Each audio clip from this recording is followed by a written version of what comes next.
Good afternoon, ladies and gentlemen, and can I welcome each and every one of you for coming along for what is a very important meeting at a very important time at a major crisis point in relation to the whole issue of Camp Ashraf.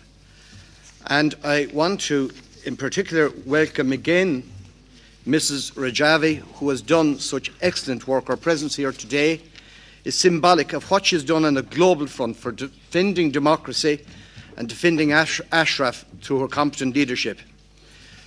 We have a long list of very distinguished speakers, and can I say to them, we are extremely grateful to them for coming along and for offering their support.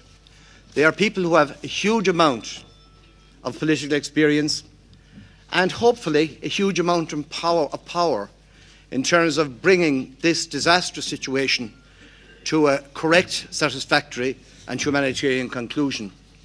In particular, we are delighted to welcome Governor Howard Dean, who is chairman of the US Democratic Party in the period 2005 to 2009. He is extremely welcome. To Patrick Kennedy, United States Congressman from 1995 to 2011, as an Irish representative in the European Parliament, can we say, Patrick, you are extremely welcome.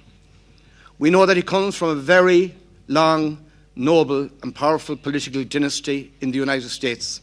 His late uncle, John Fitzgerald Kennedy, was President of the United States, and we remember in particular his historic words in 1963 when overlooking the Berlin Wall, when he said, "Ich bin ein Berliner," I am also a Berliner. And that's the kind of solidarity that the Kennedys have always been noted for, and that's the reason that we welcome him in particular in relation to showing his solidarity for the people of Camp Ashraf. To Senator Robert Torricelli, Democrat, United States Senator, 1996 to 2003, again we extend a very hearty and warm welcome. And to the man on my right here, John Bruton, former Irish Taoiseach or Prime Minister during the period 1994 to 1997, who, had he been returned to power, would not have dealt the economic chaos that we have in Ireland at present, where we have a troika in, and the current Prime Minister coming in John's wake, and a good friend of his, Enda Kenny, and John's brother as a senior minister, are mainly responsible for the fact that Ireland is well and truly in recovery. So to each and every one of you, I say a very hearty welcome indeed. This meeting has been organised by the Friends of Free Iran, the Intergroup, which has the support of several hundreds of my colleagues here with different political tendencies. It was founded in 2004 jointly by Paolo Caseca, a Socialist member, and Struan Stevenson, a British Conservative. I would like to sincerely thank Mrs. Rajavi for her presence, because she and her movement, but she as leader of the movement, has a particular symbolism. The first is that this is the 33rd anniversary of the Iranian Revolution, which overthrew the Shah's regime in February 1979. And we are now facing a serious threat by the regime in Tehran, which is prepared to use nuclear weapons, if it manages to produce them. Let us not forget that it was the PMOI and the National Council of Resistance of Iran, NCRI, who first revealed the secret weapon program of the mullahs. It is astonishing that all the Western governments are saying that they see no quick solution and no efficient solution to this problem. They seem to have closed their eyes to the reality that this evil regime has a democratic, popular and very well organised alternative, the PMOI and the NCRI, led by Mrs. Rajavi. This movement needs to be delisted by the United States government, as well as we have done it in Europe.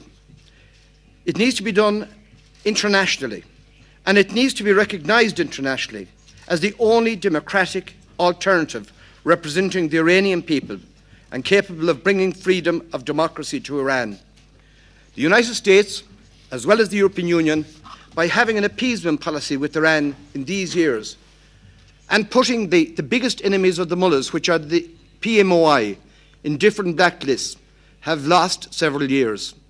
So we call today on the Obama administration to follow Europe and take PMOI, MEK, off the United States blacklist and recognise it. I see no other Iranian group so much committed to democracy and so well organised.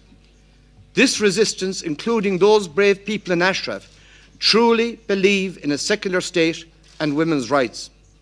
They are committed to a free Iran and have paid a very heavy price in these years. My second point is that last Thursday we had a meeting with the special representatives of the United Nations, the USA and the EU. Today, Mr. Kobler, the special representative of the Secretary General, is in the forefront of the international community for resolving the Ashraf crisis. Without a doubt, during this period, he has done, and we have to give credit, he has done some good work, and we have praised him for that. But at the same time, there are things that he shouldn't have done and things that he has not done, and we hope that Mr. Kobler will correct that.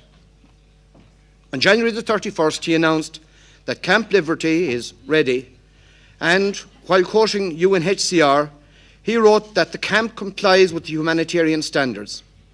But the next day, UNHCR presented another version by issuing a statement that, and I quote, UNHCR has been advising on the technicalities of improving the camp infrastructure, while emphasising the necessity for freedom of movement in this new location.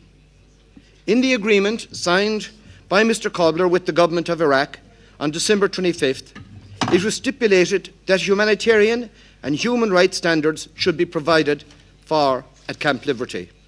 But Mr. Kobler forgets about human rights and human standards in his January the 31st press release. Mr. Kobler has time and time again told representatives of Ashraf that there is no freedom of movement in Liberty and no access to lawyers.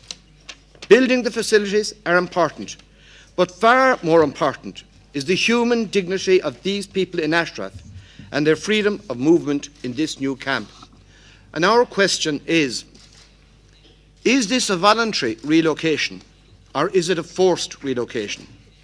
Is Camp Liberty going to be a transit refugee camp or will it be a prison as it seems to be designed at present? What is the role of the EU to find a peaceful and long-term solution? What is the role of the United States of America? And what should the Obama administration do? We have here, as I said, three prominent politicians from the Democrats who can give good advice, solid advice, sound advice to President Obama.